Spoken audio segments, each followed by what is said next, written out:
Frères et sœurs, que ceux qui ont pu, ces derniers temps, passer par cette épreuve me pardonnent de la rappeler, mais je voudrais commencer notre ouverture de cœur à ce récit de la Passion en rappelant ce qui a été peut-être le plus douloureux jusqu'à maintenant et qui dure parfois encore dans l'épidémie de Covid.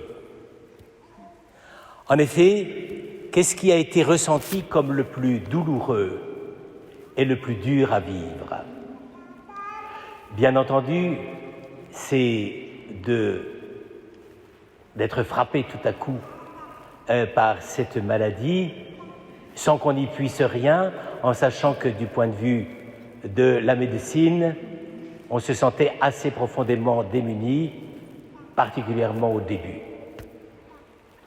Mais ce qui a été le plus dur et que certaines personnes ont voulu me rappeler, notamment par exemple au moment des obsèques, c'est de dire que être tout à coup devant une vitrine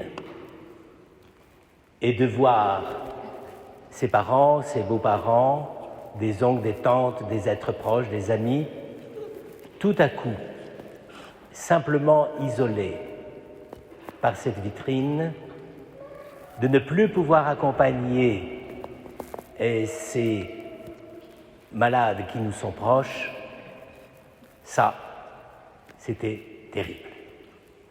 C'est le moment où la mort, ou même simplement si les personnes en ont réchappé, ce moment de la maladie laisse une trace ineffaçable. Car pour nous, et je crois que c'est quand même pratiquement dans toutes les cultures la même chose, sauf exception, le fait d'être là et de communiquer dans l'acte même de la mort, communiquer de façon privée, parce que on est son fils, sa fille, ses amis, ses frères. Communiquer comme cela, ça nous paraît une chose dont on ne peut pas être privé. Et à ce moment-là, même si l'on sait, et on a raison, de penser que le personnel médical, le personnel soignant, a toutes les raisons d'imposer les règles les plus strictes, ce n'est pas tout simplement de l'intimidation. Mais si l'on sait cela, on sait que, en réalité, normalement, on devrait y avoir droit. Et on serait presque, pour certains, prêt à transgresser les précautions médicales élémentaires pour avoir simplement l'émotion, la force d'aimer qui peut se manifester par simplement le fait d'être proche. Ainsi donc, le moment de la mort est une chose si grave, si profonde, que c'est d'une certaine façon ce moment incontournable. Est-ce que j'étais là à l'hôpital au moment ou est-ce que je n'étais pas là? Est-ce qu'il est mort pendant la nuit précisément au moment où j'ai dû m'absenter un peu pour dormir? Bref, dans tous les cas, c'est incroyable comme ce moment-là nous frappe. Alors, face à cela, il y a aussi quelque chose parfois plus grave, mais maintenant, heureusement, on a acquis suffisamment d'humanité pour ne pas en venir là. Ça a été de priver quelqu'un de sa mort en le privant, en lui supprimant toute la relation privée et en la rendant publique d'une façon telle que la personne qui meurt est comme exhibée publiquement sur un poteau de torture. Et à l'époque de Jésus, cette mort, c'était la croix. Je ne sais pas si c'est pire l'un ou l'autre. Je pense que le pire, c'est quand même de voler la mort à quelqu'un. Mais vous comprenez ce que ça peut être terrible et traumatisant.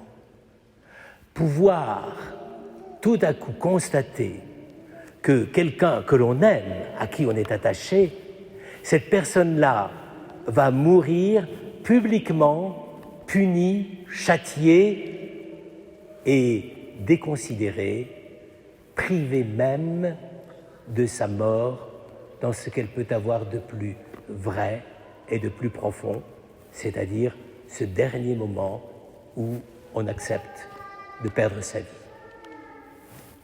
Eh bien, frères et sœurs, c'est seulement quand on met en parallèle ces deux choses que l'on comprend la genèse, la construction des récits de la Passion. Qu'est-ce que les chrétiens, les premières communautés chrétiennes, ont demandé qu'on écrive pour elles parce qu'elles n'étaient pas présentes? Il y avait d'ailleurs très peu de témoins. Qu'est-ce qu'elles ont demandé qu'on construise et qu'on écrive pour elles? En premier lieu, la mort de Jésus. Et vous le comprenez, ce n'était pas du tout un souci, j'allais dire, d'histoire. On ne racontait jamais la mort de quelqu'un, avec tellement de détails. Ici, dans chacun des évangiles, on a au moins 2 grands chapitres, pratiquement plus d'une centaine de versets, pour dire comment il est mort. C'est dire l'espèce d'incroyable creusement de la vie humaine et de notre attention humaine au moment où on aurait aimé peut-être être proche, bien que les proches eux-mêmes ne se soient pas manifestés avec beaucoup de courage. Quelques femmes au pied de la croix, et cela d'ailleurs a tellement choqué qu'on a pris soin de le noter, ce qui n'était pas à l'honneur des disciples. Au pied de la croix se tenait Marie, mère de Jésus, Marie, femme de Cléophas, et Marie-Madeleine. C'est quand même incroyable quand on y pense que d'avoir réalisé dès ce moment-là que la mort de Jésus non seulement lui avait été volée comme dilapidée publiquement, mais en même temps que les 3 seules personnes, avec Jean, avaient pu résister à cette horrible manipulation et qu'ils étaient restés tous les 4 au pied de la croix. Il faut le comparer, effectivement, c'est pour ça que j'ai commencé par ça, il faut effectivement le comparer aux problèmes modernes de l'accompagnement de ceux qui meurent. C'est une épreuve terrible. C'est pas simplement, j'allais dire, une sorte de réconfort affectif, ce qui est très nécessaire et très bien, mais c'est plus que ça. C'est le moment où l'on se dit, et je crois que c'est ça le sens du récit de la Passion qu'on va entendre tout à l'heure, c'est le moment où l'on se dit, oui, à quoi renvoie dans ma propre vie le mystère de la mort qui nous est raconté. Et c'est là le paradoxe.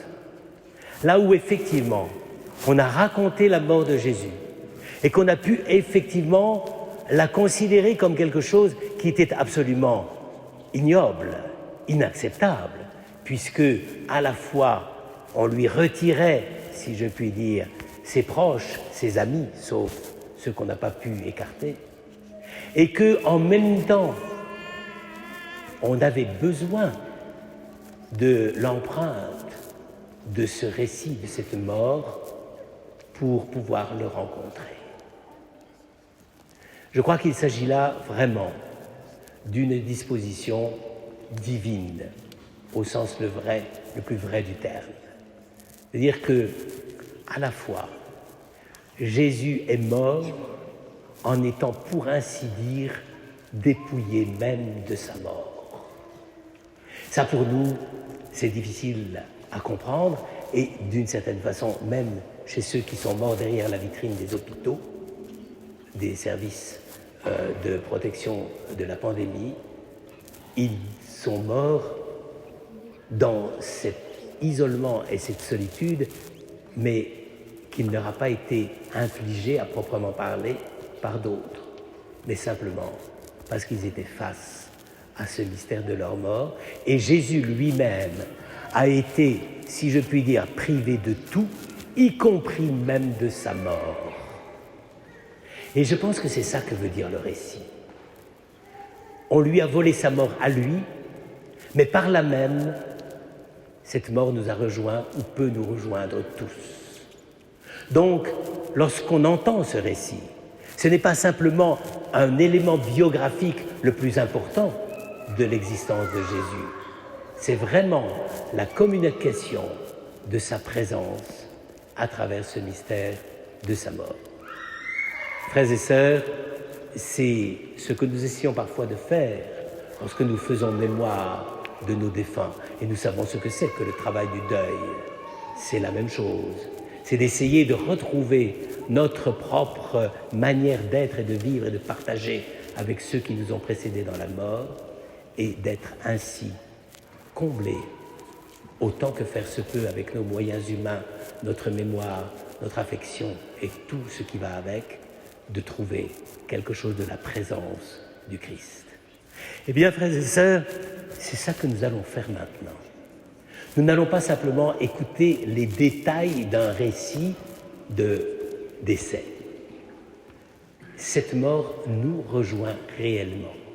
Elle nous rejoint, nous vivants, nous témoins, nous bénéficiaires, si je puis dire, de cette mort. Le Christ s'est dépouillé de sa mort pour nous en enrichir d'une façon tout à fait nouvelle.